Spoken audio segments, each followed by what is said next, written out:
Halo teman-teman, kembali lagi di channel GT COVID, channelnya para graduate trainee APP Sinarmas.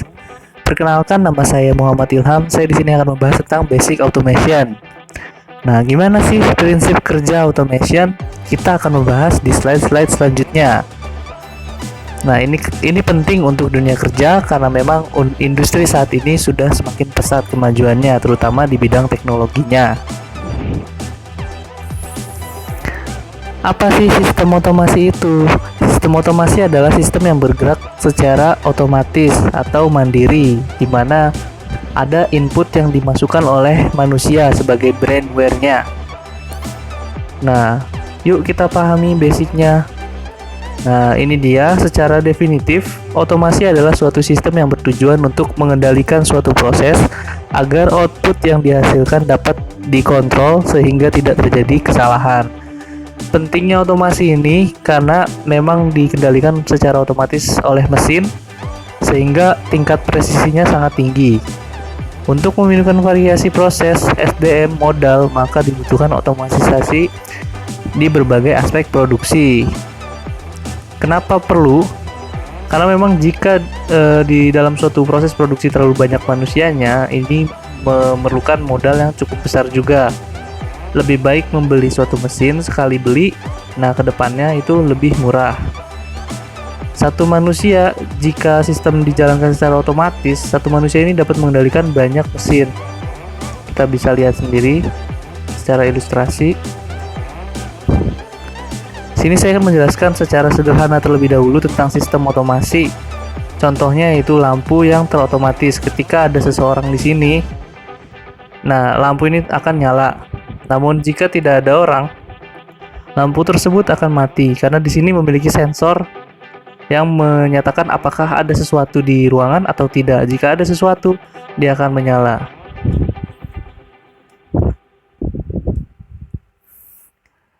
Kemudian kita akan bahas tentang basic control concept, di mana ada variabel-variabel yang berpengaruh terhadap kontrol sistem ini.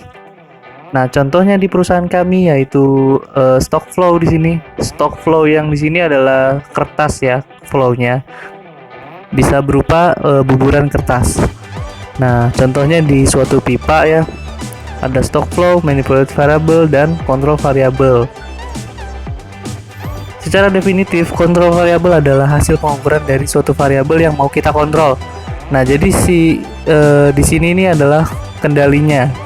Akan menunjukkan angka yang kemudian apakah si angka itu sudah sesuai dengan yang diinginkan. Ketika tidak, inilah fungsinya dari manipulated variable.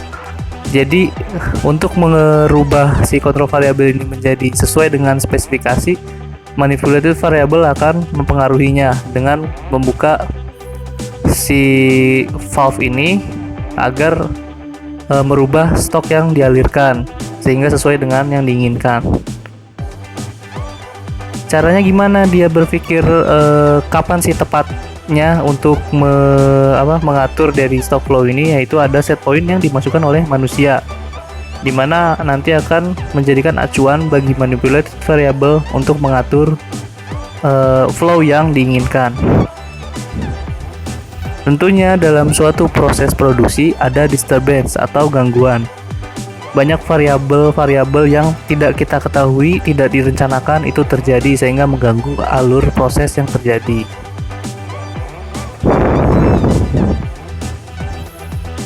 Nah, kemudian ada 3 elemen yang keterkaitan dalam suatu sistem otomasi, yaitu sensor, controller, dan control element. Seperti yang tadi di contoh sederhana lampu tadi, ada sensornya, kemudian ada controllernya. Nah, kontrol ini dapat mengetahui apa yang harus dilakukan ketika sensornya misalnya mendeteksi A, maka yang dilakukan adalah A. Kalau misalnya mendeteksi B, yang dilakukan adalah B. Terhadap kontrol elemen akan menggerakkannya kemudian.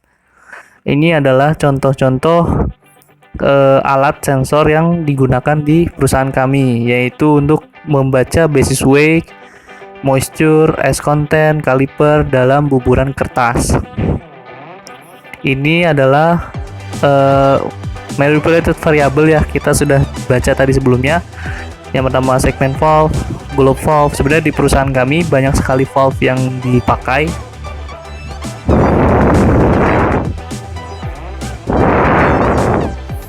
Nah, sebelumnya saya akan menjelaskan secara umum tentang paper machine, dimana ini adalah gambaran umum tentang paper machine. Saya tidak bisa jelaskan secara detail karena itu rahasia perusahaan ya teman-teman.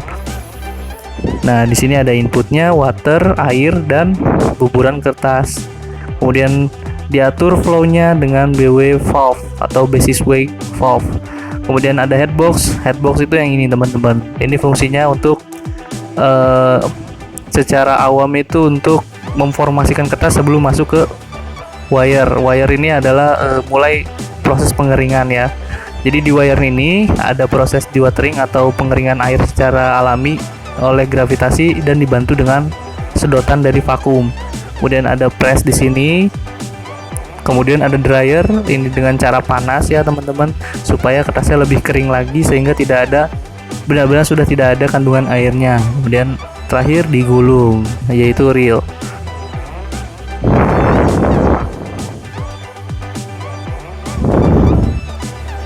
Nah, ini adalah tiga jenis kontrol yang ada. Yang pertama manual control, yang kedua automatic control, yang ketiga cascade control.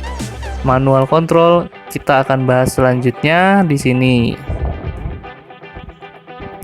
Manual control yaitu sebuah sistem yang masih dikendalikan oleh manusia, di mana manusia berperan sebagai sensornya. Dia akan melihat aliran flow yang terjadi seberapa. Jika misalnya terlalu tinggi, dia akan menurunkan dengan menutup sedikit si valve-nya supaya turun alirannya. Nah, seperti itu teman-teman.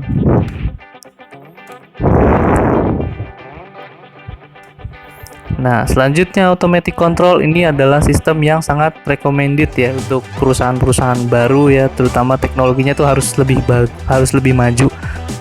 Dimana di sini sudah mulai peran controller terjadi. Jadi manusia tinggal masukin set point yang sesuai yang diinginkan. Dia mau flow yang standar itu berapa, di mana controller akan berpikir dan memerintah si valve ini untuk membuka seberapa, tergantung dari si variabel kontrolnya ini. Kemudian terakhir cascade control. Nah, ini adalah tiga aspeknya itu sedikit berbeda. Yang pertama sensor, yang kedua controller, dan ketiga itu two lower level loop. Jadi ada perulangan dari proses yang terdepan hingga ke proses sebelumnya, dimana si proses sebelumnya ini dikendalikan oleh proses yang depannya. Di depan itu ada apa? Nah, itu informasinya dari sensor yang ada di depan. Nah, di sini ada sensor di depannya. Nah, ini ada scanner. Jadi jenis-jenis sensor itu ya, ada sensor, ada scanner ya namanya, menjadikan input ke controller di proses sebelumnya dan kemudian memberikan informasi bukaan valve yang harus dibuka.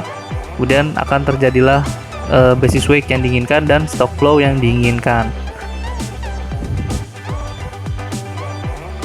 Nah, selanjutnya kita akan membahas mesin yang digunakan dari perusahaan kertas kami. Nah, ini bernama Max Open QCS. Nah, ini digunakan untuk mendeteksi kualitas yang ada di kertas.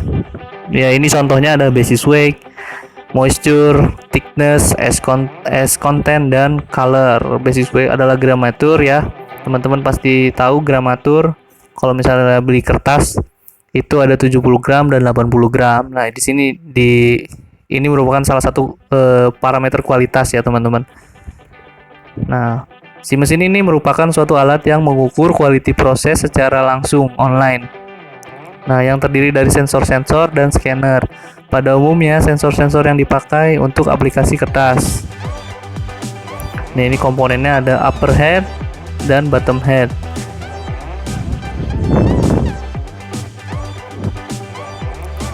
Di mesin ini ada 4 aspek. Yang pertama offset. Offset ini adalah kondisi ketika terjadi seat break atau kertas yang cacat sehingga terjadi seat break atau putus ya.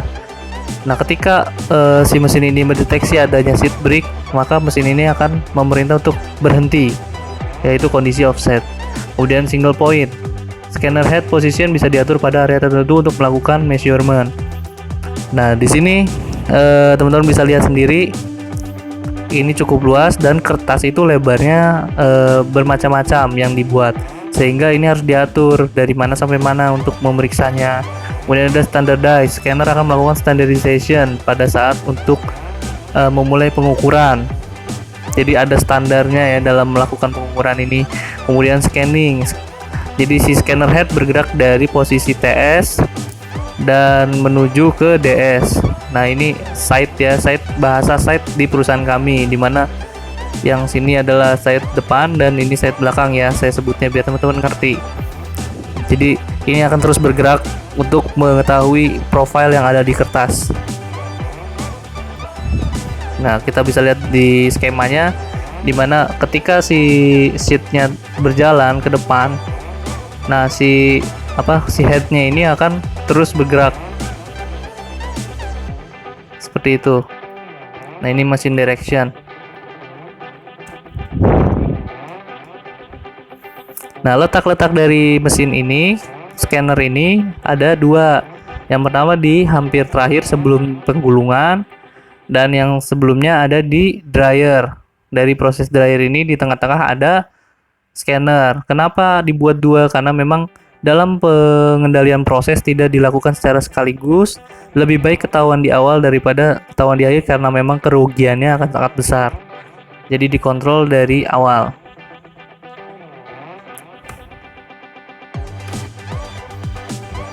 Nah, ini dia. Ini akan memberikan informasi nih ke belakangnya. Ini yang dinamakan cascade system ya, teman-teman. Di sini ada kontrol untuk basic way, dimana basic way itu diatur dari dilusi. Dilusi itu pengenceran, teman-teman. Jadi ada proses pengenceran lagi untuk mengatur basic atau gramaturnya, teman-teman. Jadi gramatur itu akan tergantung dari keencerannya. Jadi dilakukannya dilusi ini ketika di headbox. Nah, kita lihat sendiri di sini ada scanner di depannya, nanti dia akan memberikan informasi, ada alurnya hingga dilusi akan terjadi di headbox.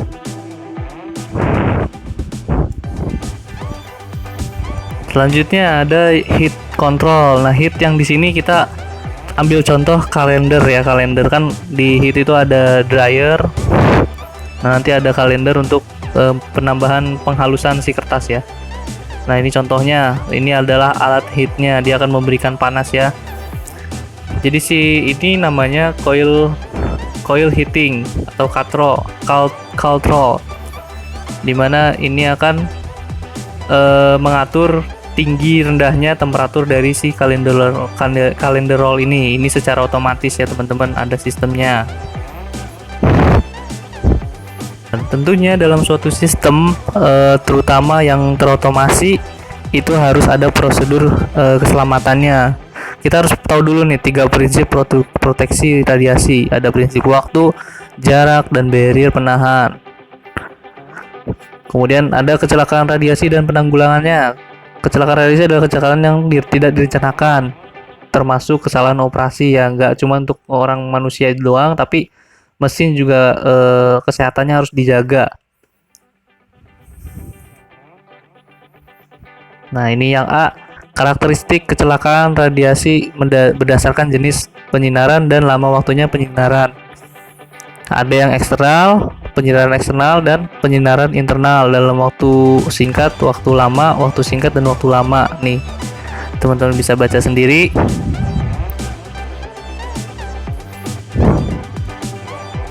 Ini penyebab yang B ya, penyebab kecelakaan radiasi. Di sini ada kondisi tidak aman atau unsafe condition, yaitu contohnya tidak tersedia sistem pengamanan di dalam suatu sistem ya. Kemudian tidak tersedia prosedur keselamatan kerja, ini sangat berbahaya karena nanti pekerja tidak tahu apa-apa. Kemudian kerusakan pada peralatan, itu peralatan jangan sampai rusak sebenarnya karena memang akan sangat berbahaya. Kemudian kerusakan pada alat pengukur radiasi, rancangan dinding ruang sinar X yang tidak memenuhi syarat. Dan yang kedua, ada tindakan tidak aman atau unsafe action. Itu dari operator ya, human error. Tidak mengikuti prosedur, kurang pengetahuan, bahan yang digunakan dia itu tidak tahu, kemudian salah menghitung, dan bekerja dalam keadaan lelah maksud saya. Oke, mungkin cukup sekian presentasi dari saya. Kurang lebihnya mohon maaf. Saya pamit undur diri. Saya Muhammad Ilham. Wassalamualaikum warahmatullahi wabarakatuh. Salam sejahtera teman-teman. Sampai ketemu lagi di konten selanjutnya. Terima kasih.